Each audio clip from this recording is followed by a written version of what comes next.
की बात है भगवान। बोझा ढोने से विस्मृति का अवदान कराए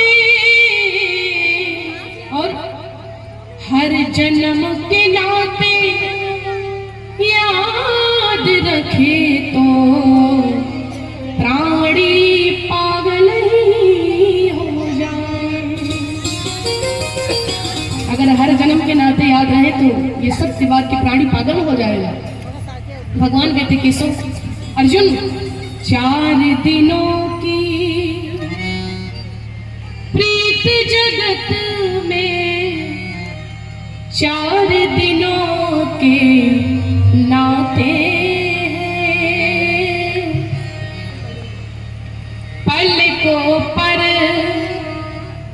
पर्दे पड़ते ही पलकों पर पर्दे पड़ते ही ये हर नाते मिट जाते हैं। और भगवान कहते हैं अर्जुन जिनकी चिंता में तू जलता, एक पिता पुत्र की चिंता में जलता रहता, कितना कर दे बेटे के लिए, कितना कर दे बेटा को कोई दुख ना हो मेरे जाने के बाद में।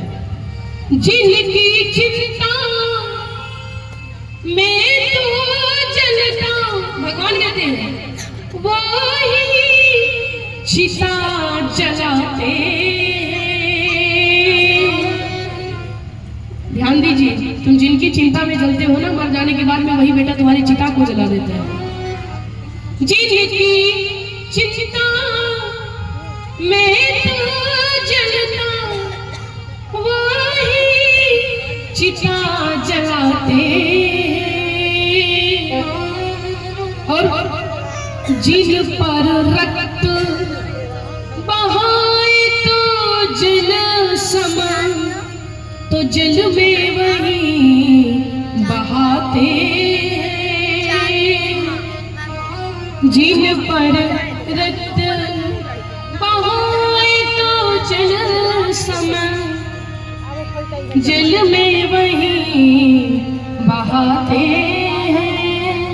और यहाँ तक ही नहीं, घर के स्वामी के जाने पर सब घर का शुद्धि कराते।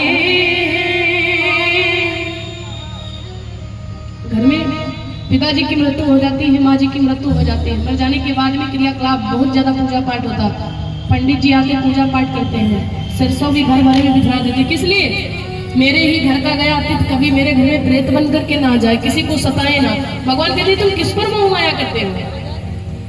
घर के स्वामी के जाने पर सब घर की शुद्धि कराते हैं। फिर पिंडदान करते हैं। और पिंडदान किस लिए किया जाता है? भगवान कहते हैं सुनो अर्जुन, पिंडदान करो प्रेत आत्मा से, पिंड दान कर प्रेत आत्मा से, सब अपना पिंड छुड़ाते हैं। इसीलिए पिंड दान करते हैं। मेरे ही घर का गया हुआ तो कभी प्रेत बन करके ना आ जाए घर में। खूब पूजा पाठ होती, क्रियाकलाप होती है। बोले आत्मा को शांति नहीं मिलेगी, फिर रोज घर में ही बैठे रहेंगे, मुक्ति मिलेगी। भगवान कहते किसी पर मोह माया